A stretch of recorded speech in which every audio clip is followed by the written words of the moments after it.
Hey guys, and welcome back to the channel How to Guide. In this tutorial, we're gonna look at how to turn on Vanish mode in Messenger. Now let's begin. Do note that I have already installed the Messenger application in my mobile device and updated it to the latest version. You can also do this from your Messenger web version as well. Now let's try to enable Vanish mode.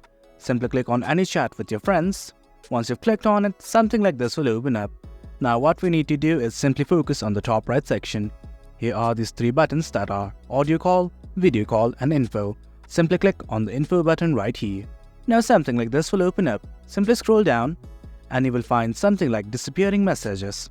You will only find this option if you have enabled end-to-end encrypted chats. If you have not enabled it, you will not find this disappearing messages option. Now here's the option right here. Simply click on it.